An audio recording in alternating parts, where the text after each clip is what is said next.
గతంలో జరిగిన అవమానాన్ని మరోసారి ఎదుర్కొంటూ కుమిలిపోతున్న ఉపాసన కొణిదెల. ఇప్పటికే అంబానీ ఇంట పెళ్లి వేడుకలు అంటూ బాలీవుడ్, టాలీవుడ్, కోలీవుడ్ తారలందరూ మరిసిపోతూ ఉన్నారు. ఇంకా బంగారపు నగలు, వాళ్ళు వేసుకున్న కట్టుబొట్టు చూసి నెటిజన్స్ అయితే ఫిదా అవుతున్నారు. పెళ్లి కన్నా ఎక్కువగా యాక్టర్స్ ఎటువంటి బట్టలు వేసుకుని, ఎటువంటి జ్యువెలర్స్తో వస్తున్నారు అన్నది చూస్తున్నారు. అయితే సోషల్ మీడియా మొత్తం ఆ పెళ్లి వేడుకతోనే నిండిపోతూ ఉంది.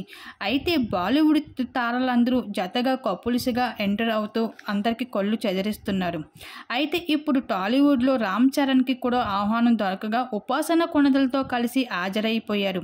అయితే ఉపాసన తన వేసుకున్న బట్టలు, అలాగే ఉంటున్న తీరుపై నెటిజన్స్ అయితే ఎన్నో కాంట్రవర్సీ చేస్తూ ఉంటారు. అయితే గతంలో ఉపాసన కొణిదెల పెళ్లి సమయంలో సైతం రామ్ చరణ్ ఈ అమ్మాయిని ఎలా పెళ్లాడుతున్నాడు అర్థం కావడం లేదు అంటూ నెటిజన్స్ ట్రోలింగ్స్, అలాగే మరొక వైపు తమన్నా వెక్కిరి నవ్వు సోషల్ మీడియాలో బాగా వైరల్గా మారింది. ఇలా ఉపాసన కొణిదెల అందం విషయంలో అయితే ఎప్పుడు ట్రోలింగ్స్లో నిలుస్తూ ఉంటుంది.